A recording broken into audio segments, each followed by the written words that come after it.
river I was working on in Fundy National Park in the Bay of Fundy, Upper Salmon, and the dam collapsed in 1953, and by 1963 there were 100 adults in the river, and by the time I went up to do the work on it in 1967, the run had grown to 1,200 or more fish, and everybody's having fun angling them, and it was simple. Nobody did anything. The salmon did it all themselves. But then the collapse came, and this again is the Upper Salmon River, and you can see as the adult returns went down, the commercial fishing had been closed, angling had been closed, but there was nothing wrong with the river. The Parr grows, smolts run to sea. It's washed by wardens, so there's no poaching. And by 2000, the run was virtually dead. And then Parks has been attempting to restore the populations. They've stocked almost 1 million Parr. They've stocked all kinds of adults. And still the wild adults, so to speak, the ones that say Parr that are produced in the river and go to the sea themselves, still aren't coming back. They are getting some kelts back that they grow in a salmon farm, put in a river to spawn, and then leave them go. But still, it's illogical that all this work is you're getting nothing. So, of course, I don't have to tell everybody about the problem. We've lost a huge number of salmon in the last 35 years. Runs have dropped from 6 to 8 million to 3 million. That's what everybody knows. Now, all you have to do is look at the biology of the salmon at the sea, and you can see that the North Atlantic gyre is large. The salmon are using that. Essentially, it's a free ride for them around the gyre. They can get off in some of the sub-gyres, like in the Miramichi Sea or up in the Greenland Sea. But still, all the data points to the fact, including the acoustic tagging of kelts at the present time, that there doesn't seem to be anything wrong with the habitat. Now, we called it in our paper we published there the merry-go-round, and that's essentially what it is. You have this cycle of salmon moving around the North Atlantic subpolar gyre, and the post-smolts are jumping on the one side or the other, and they stay out in that gyre until they mature and come home as adults.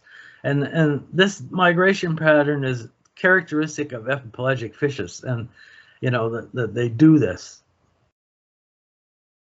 So there's some habitat selection characteristics. They follow the current direction, it seems. They generally stay out in the middle of the deep part of the ocean, over 1,000 meters. The only place they really come on shore much is in Greenland, and that's probably because the continental shelf there is very narrow. They select anywhere from 2 to 10 degrees, high salinity over 35, and they prey on epipelagic and mesopelagic organisms.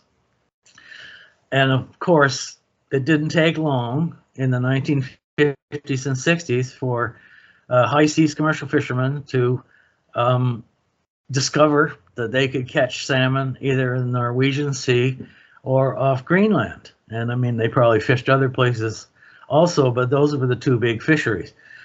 And former fisheries essentially were around every European country and Canada, all the provinces on the Atlantic Ocean. So what happened was, when things started to decline in 1985 especially, all of commercial fisheries were closed virtually. Canada closed up 4 or 5 of its biggest fisheries, and that should have released 660,000 adults, more or less, annually. Greenland did the same thing. You all know that story. The quota was put on and then mostly closed down. And again, another 500,000 adults should have been released. The Norwegian Sea was closed by NASCO and by Norway. And then the Faroes was bought out. So essentially, something like 2 or 3 or 4 million adults were released from exploitation. And now that all the commercial fisheries are closed in places like Ireland and Scotland and England, and some of them in Norway, the same thing is happening, but it's not doing anything.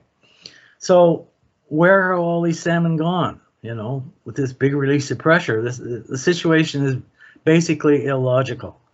And what I think is that the worst predictions of the scientists during the 1960 to 80 period concerning the impact of the Greenland fishery on the North Atlantic salmon population has come to pass, that somebody's out there taking them. Now, if you look at the data, the decline and collapse has very common characteristics. Most of you probably have noticed this when you look at long-term Atlantic salmon runs, but they have a cyclic nature, a cyclic annual adult returns. And the first thing that happens is you see that cease. The river cyclic returns cease. Then the annual adult returns start to flatline out. And I'll talk more about flatlines quite a bit. Another thing that happens is the adult mean size declines. And that was, you'll see the data on that. And the thing that is kind of a interesting aspect is that the stock collapses occurred earliest among the southern stocks, and those rivers the furthest from the North Atlantic gyre.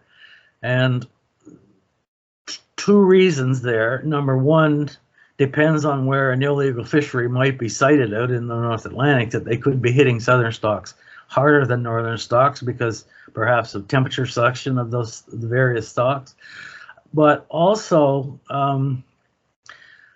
adults that are far away from the North Atlantic, or not adults, rivers that are furthest away from the North Atlantic gyre. Of course, those postmosts have to swim quite a bit further to get into the gyre, and they probably have higher mortality rates. So a river like that would go into the flatline state fairly quickly.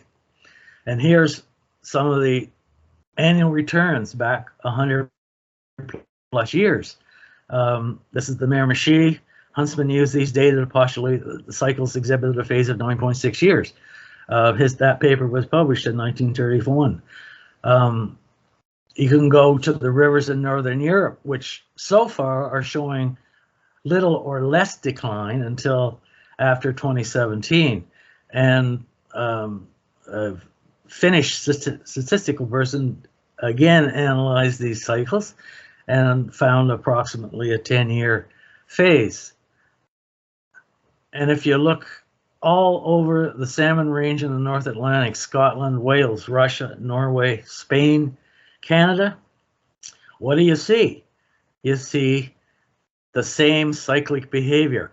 Some really big years, some very small years, but you can have a number of bad returns and then all of a sudden the returns go up. So I would say that is a characteristic that is common to what would be called non-overexploited populations.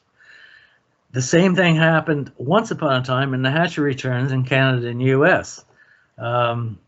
Here's Mactaquac in Canada on the St. John River and Penobscot River hatchery releases, and you can say the same behavior. Before 1990, you're getting cyclic returns, and then after 1990, except maybe for the one sea winter fish in the St. John River, all the runs are back to the hatcheries are collapsing out. And I mean, these are fish that are homing to the hatchery or homing back to the river. And the flatline developed after 1985 to 1990. The St. John River is one of the worst. I mean, the St. John River used to have, 300 to 400 metric ton fishery before 1970. And, now it's down to virtually nothing coming back. Here's another river, the Clyburn Brook in Cape Breton National Park. It's like the Upper Salmon River in the Fundy Park that I showed you the data earlier. This run has flatlined out completely after 1990. And again, it's, there's no pH problem, there's no salmon farms. It's completely protected by wardens. The wardens go out, the data is very good because this is a snorkel survey that occurs every fall. The wardens do it. And, so here's another pristine river that has gone to a collapse point. And the Conne River in Newfoundland is showing the same thing. It's collapsing out.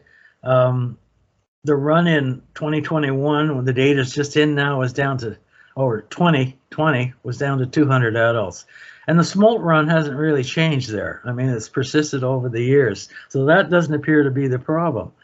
And here's the Miramichi and the Foyle, two of the most famous rivers in the North Atlantic, and the flatlines are developing on both them. And they used to have runs of over 100,000 adults. So, you know, the Miramichi was probably up 200,000 or 300,000. It's pretty hard to know because, you know, where the fish were disappearing and stuff. But they're both down. All commercial fishing is closed. Angling is restricted or closed. You know, it's a bad situation. And this slide's very telling. Here's the Miramichi data.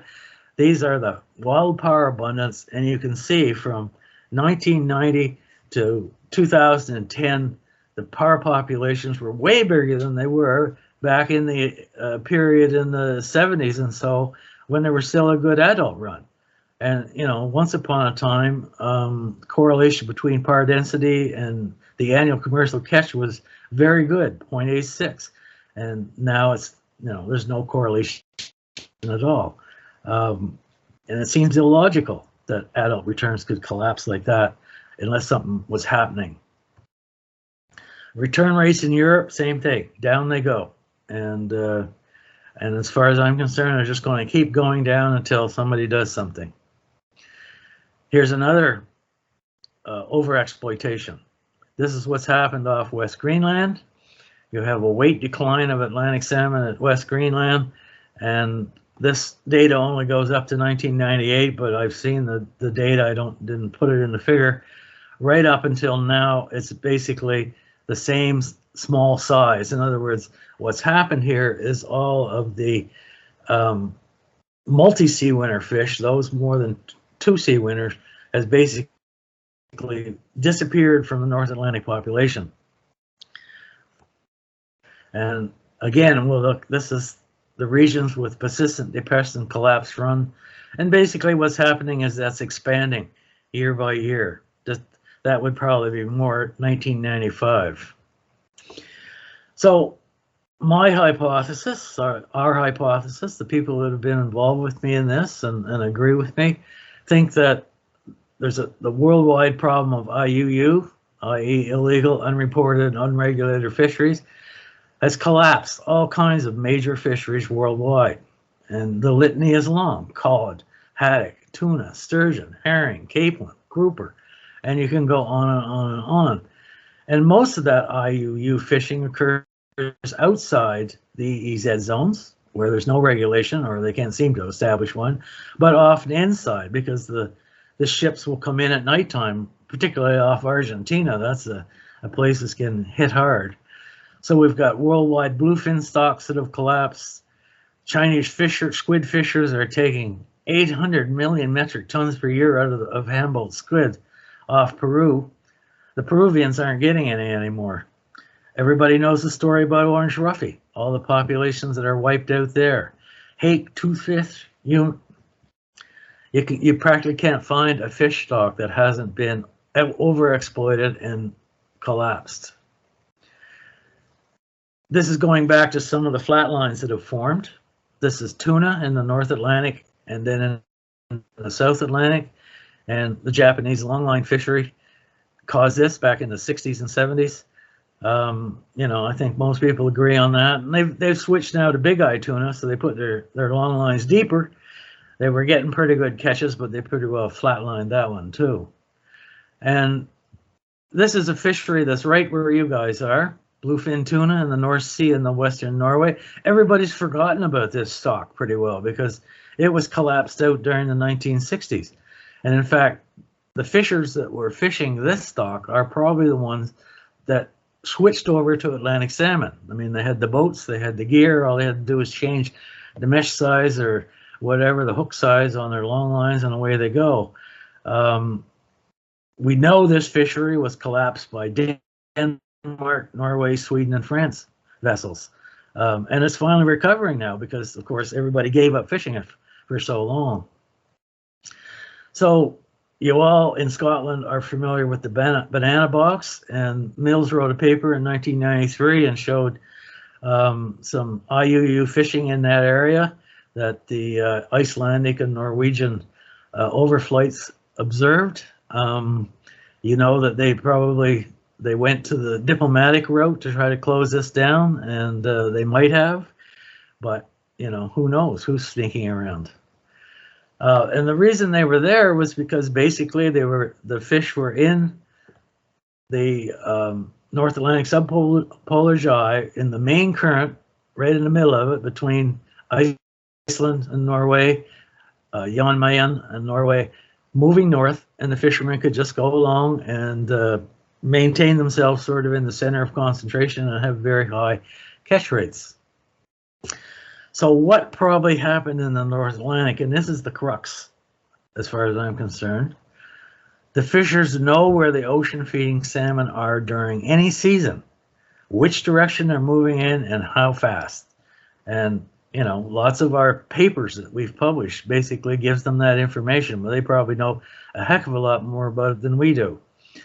When NASCO took over at-sea salmon management, no surveillance was put in place on the Atlantic Ocean. And I think this is the major problem. I mean, we have surveillance on the Pacific. Canada, the United States, Russia, Japan, we're all looking out for the Pacific salmon, and most of those stocks, especially the ones in Alaska, have remained in incredible shape. There's problems in the southern Canadian ones. There's problems in some of the US stocks as well. People are saying climate change, who knows? But at least there still are good runs, and they're not showing the flat lines like we are in the Atlantic salmon area. So basically what I think, what we think, the group, is that the fishermen looked around, said, no surveillance, you know, what the heck, let's go fishing. And the Greenland fishery just moved south. Now, when NASCO established the salmon management areas, they have set up one out in the western side of the North Atlantic, and basically it is without a commission. That's outside all the EEZs. And, you know, there's absolutely no watchdog. There's nobody doing any research on it, nothing. And, you know, it's sort of cowboy territory. This is some research vessel cassage in Atlantic Canada, in the Western Atlantic, done back in the 60s and 70s. Most of you have probably read these papers by Redden and Christensen and Lair.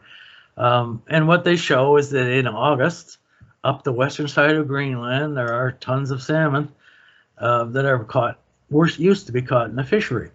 But then the salmon turn south. They go up the coast very quickly, and then they turn south and they come back down into the middle of the Labrador Sea. By the looks of it, you can see the research catches there off of southern Greenland and outside the Canadian EEZ, basically. And you know, those salmon are still doing exactly what they were doing back in the 1960s and 70s. And this is what we think the run looks like in that area. The fish come around South Greenland in late July, early August. They move up the coast to Disco Island. They get there by mid-September. And then they come back down through the middle of the Labrador Sea, essentially, and outside the EEZs, and they can easily be taken there just like they were taken in the Norwegian Sea. I mean, there's no reason why people can't fish in that area like they used to do in the Norwegian Sea. In fact, you know, off eastern Canada at that time of the year, September, October, November, not so much in November, it's starting to get rough, but you've got very calm conditions most of the time. I don't know how many of you read old books, but they always talk about all the sailing ships that got becalmed in that area when they were heading to England in the fall. So there's absolutely no reason why IUU fishery can't be going on in that area. And then across the Erminger Sea, you have exactly the right conditions for flying squid.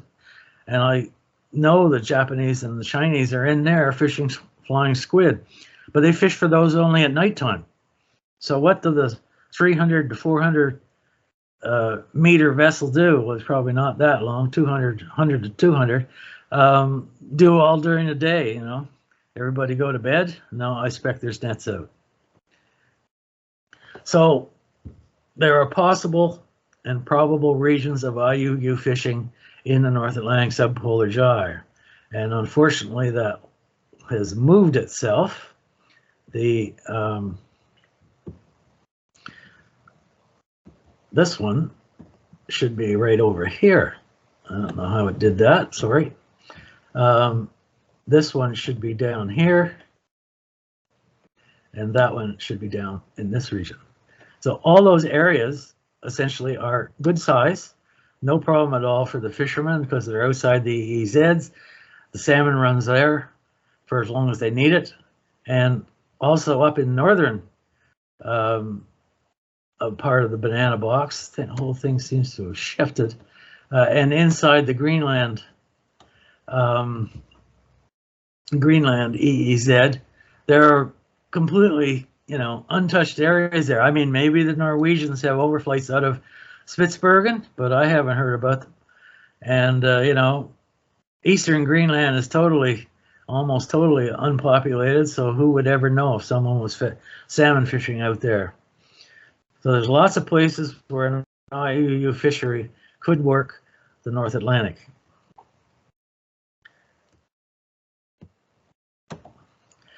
So who's involved? Well, I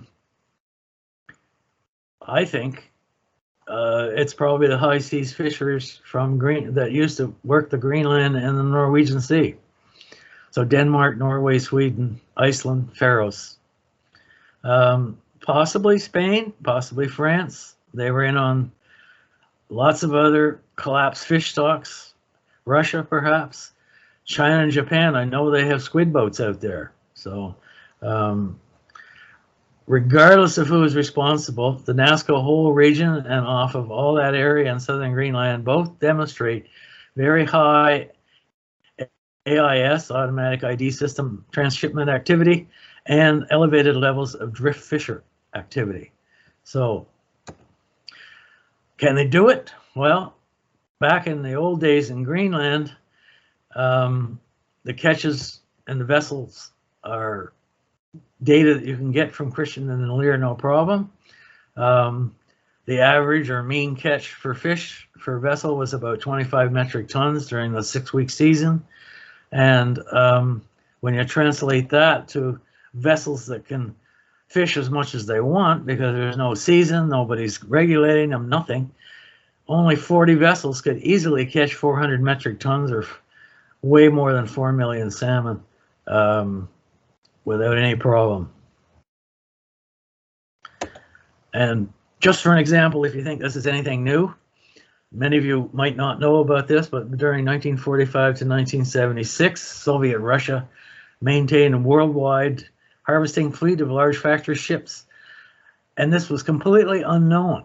I mean, they closed it in 76 and still nobody knew about it until the Soviet state collapsed. And in 1989, some of the biologists that knew about it there published papers and, you know, revealed to the world that they had whaling fleets. And here you're talking about killer boats and big boats where they processed the whales. They were out there for 30 years and nobody knew anything about it. And the whole time they were there, they were signatory to the International Whaling Commission moratorium. So it doesn't matter who's signatory to NASCO, they could still be doing it. So something has to be done, or we're going to be singing "Where Have All the Flowers Gone" for the salmon. And I really want to thank all of these people at the top: Paul Elson, Archie Huntsman, Dick Saunders, Ransom Myers were friends of mine, all involved with salmon during their career. And we used to chat about things like this during the 70s and 80s when the populations first started to drop. Well, Archie Huntsman was dead at the time. But anyway, and then lots of other people sent me data.